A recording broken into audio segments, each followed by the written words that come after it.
नमस्कार, प्रदेश एक्सप्रेस में आपका स्वागत है। मैं हूं आपके साथ अंकिता और आइए अब खबरें देखते हैं विस्तार से।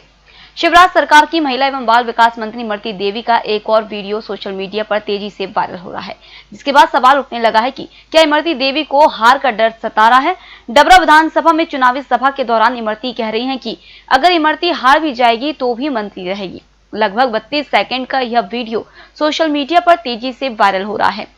इस वीडियो के सामने आने के बाद कांग्रेस ने दावा किया है कि इमरती हार रही है, जिसके बाद अब उनके अजीबोगरीब बयान सामने आ रहे हैं।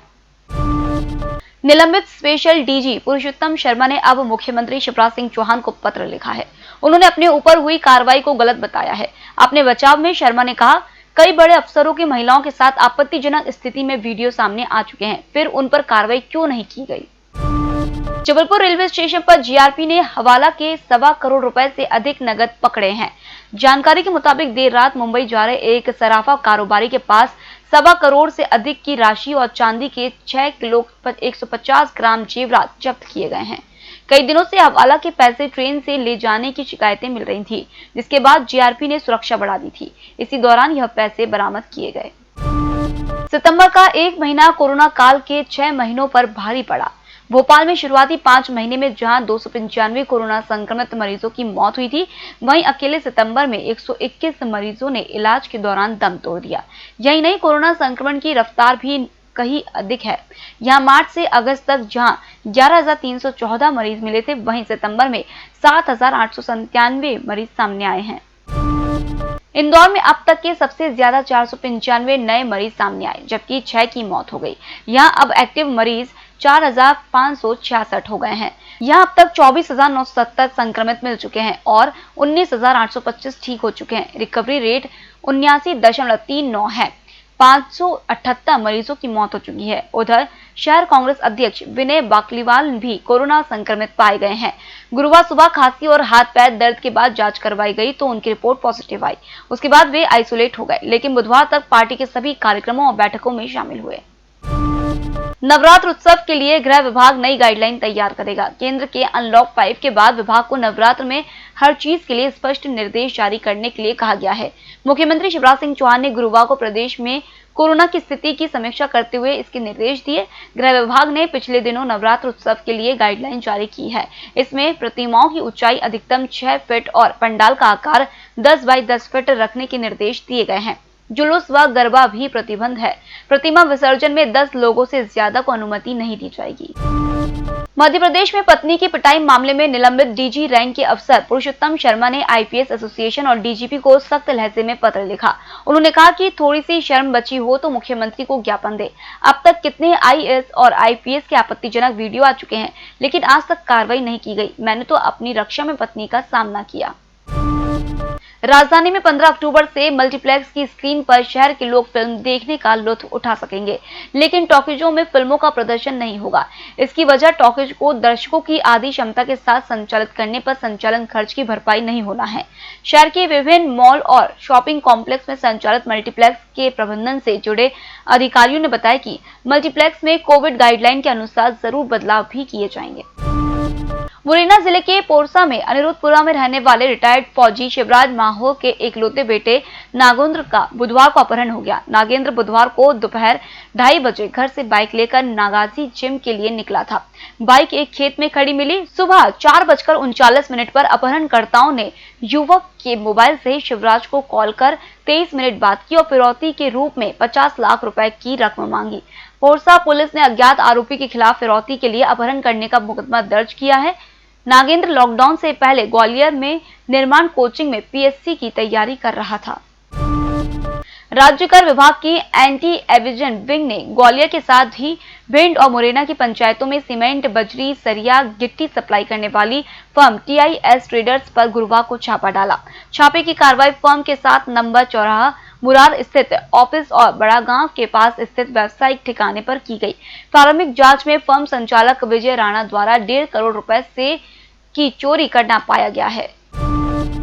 दलित बच्चियों से दुष्कर्म के मामले में मध्य प्रदेश देश में पहले स्थान पर है। यह जानकारी नेशनल क्राइम रिकॉर्ड ब्यूरो के मंगलवार रात जारी आंकड़ों में सामने आई है। यह आंकड़े 2019 के हैं। एनसीआरबी के आंकड़ों के अनुसार साल 2019 में मध्य प्रदेश में दलित बच्चियों के साथ दुष्कर्म की 214 घटनाएं हुई हैं। दूसरे नंबर पर महाराष्ट्र है। महाराष्ट्र में दलित बच्चियों के साथ दुष्कर्म की 181 घटनाएं हुई हैं।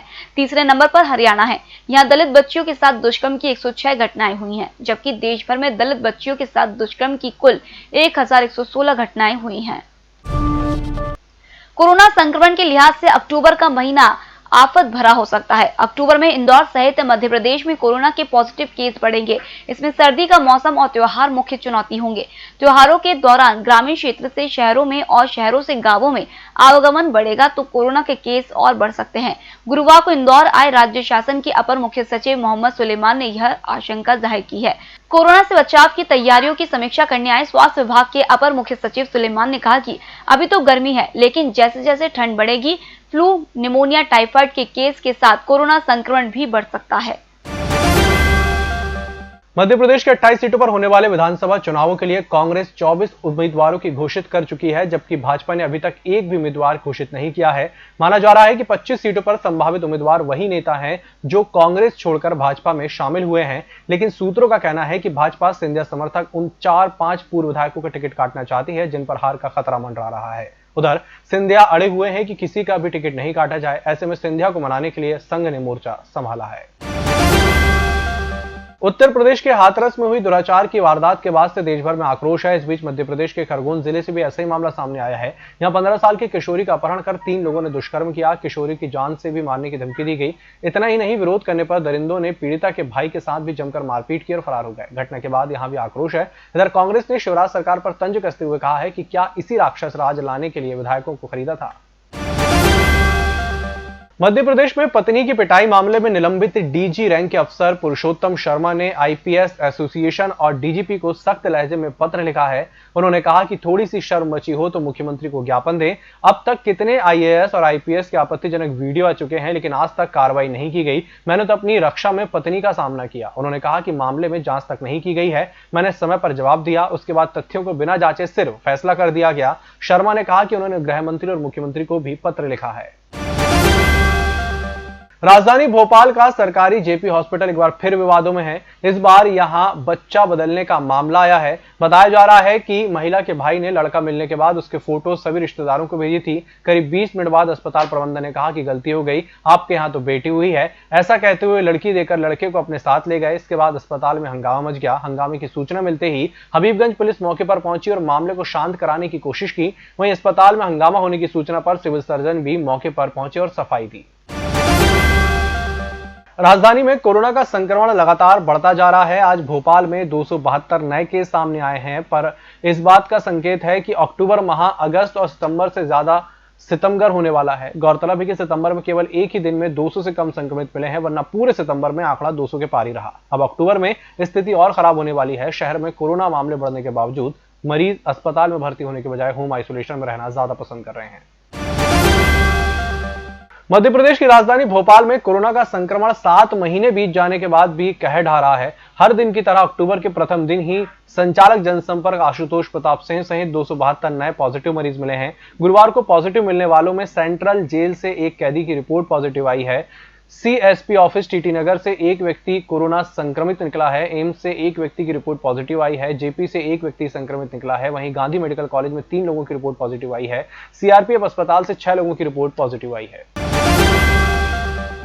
प्रधानमंत्री नरेंद्र मोदी और गृह मंत्री अमित शाह को दिगंबर जैन संत आचार्य विद्यासागर ने पत्र लिखकर हिंदी और प्रांतीय भाषाओं में अंग्रेजी शब्दों के बढ़ते उपयोग पर चिंता जताई है। आचार्य विद्यासागर महाराज ने पत्र में लिखा कि क्या हिंदी और प्रांतीय भाषा का कोश इतना गरीब है कि विदेशी शब्द उधार लेने पड़े। वर्तमान केंद्रीय सरकार द्वारा प्रस्तावित नई शिक्षा नीति 2020 को समर्थन के पीछे एक ही भाव अवचेतन में था कि इसमें हिंदी और अन्य प्रांतीय भाषाओं के माध्यम से शिक्षण देने की बात कही थी। इसी परिप्रेक्ष्य में हिंदी और अन्य मातृभाषाओं के माध्यम से शिक्षण और इनके सार्वजनिक उपयोग में आवश्यक सावधानियां बरतने का सुझाव दिया था, लेकिन दुर्भाग्य से देश में सामान्य या विशिष्ट वर्ग के लोगों के सार्वजनिक संवाद में अंग्रेजी भाषा के शब्दों का चलन कम नहीं हो रहा है।